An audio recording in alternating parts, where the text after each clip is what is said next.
Yesterday, I engaged in some performative reading.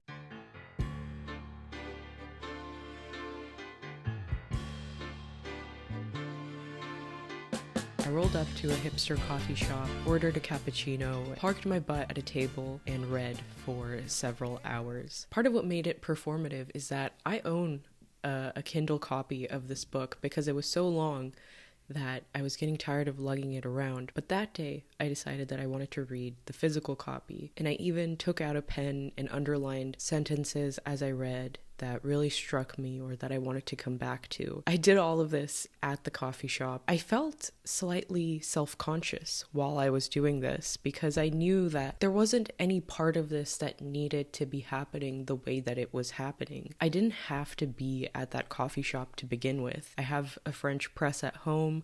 I have tea at home. I have the ability to make chocolate chip cookies at home. I could have spent those hours in my apartment. I could have DoorDashed Starbucks or something. I didn't need to be there specifically. Me being there at all was a form of performance. And this term, performative reader, has been knocking around in my head for a while. Like all trends nowadays, it originated on TikTok. As an aging Gen Z, I have chosen not to engage with TikTok. Not out of any sort of pretentiousness or anything like that, just because I know if I add another app to my rotation of social medias, that will be the death of me.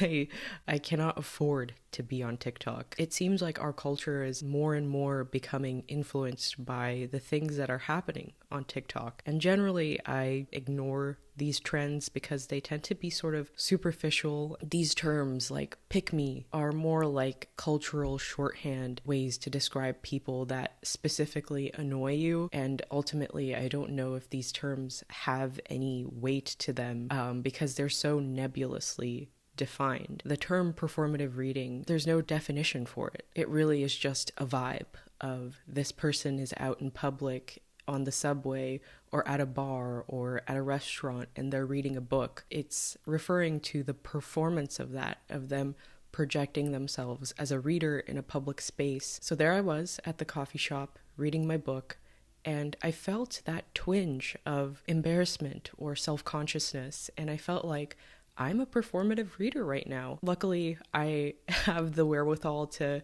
push through that feeling, and I just sort of ignored it, and I went on with my day. I had a lovely time reading at that coffee shop. I thought today, actually, this is the sort of thought experiment that I would never normally make a video about, but because I'm doing Vlogmas, this is the kind of thing that I can chase down, interrogate that feeling, that self-consciousness. Why did I feel self-conscious? And what does it mean to be a performative reader? Who are you performing to what end? If anyone is interested in reading about this in a more intellectual way, The New Yorker actually just released an article about this phenomenon, and they talk about Foucault, the philosopher, Foucault,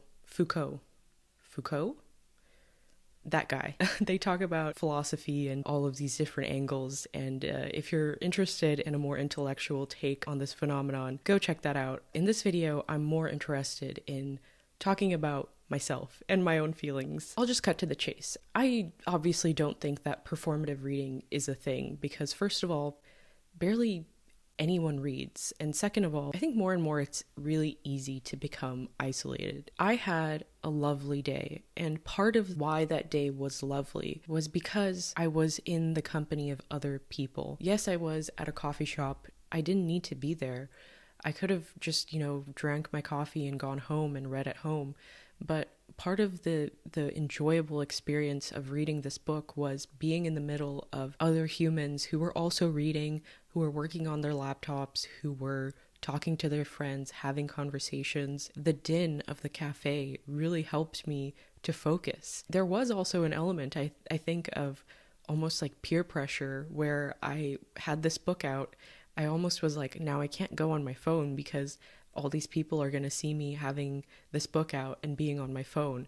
And that was almost a positive thing. Yes, to a certain extent, I was performing. I was trying to project this image of being someone who's reading in public. But that performance, I think, was an enjoyable performance. And if someone had come up to me and said, hey, I like that book that you're reading, and struck up a conversation, that performance would have worked to a certain extent. Like, it would have brought me closer to another person. My problem, or why I don't like this phrase performative reading, is because it's just so cynical, and it's corrosive to think of ourselves as performers when we're just, I don't know, all lonely human beings looking for connection. I really dislike that aspect of this phrase, performative reading. There's also a sort of gendered version of this where it's the performative male reader, and this is the guy who reads Middlemarch by George Eliot in order to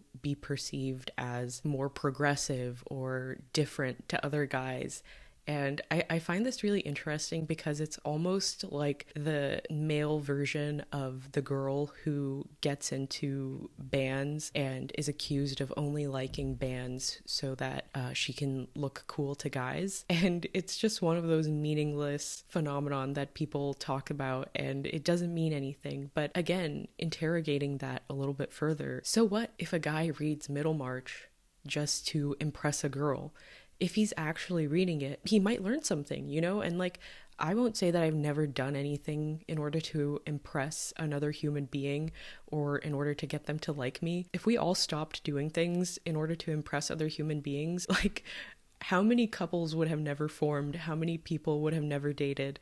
Like, it's just one of those things that, again, it's like sort of cynical. And at the end of the day, performative reading is still reading. Who cares what gets you to pick up a book? If you're reading, I think that's a win. I just really hate this cynical, boring take that being seen reading, it's a bad thing. It almost makes reading like a shameful thing where you should just stay at home and read on your Kindle and not let people know that you're reading.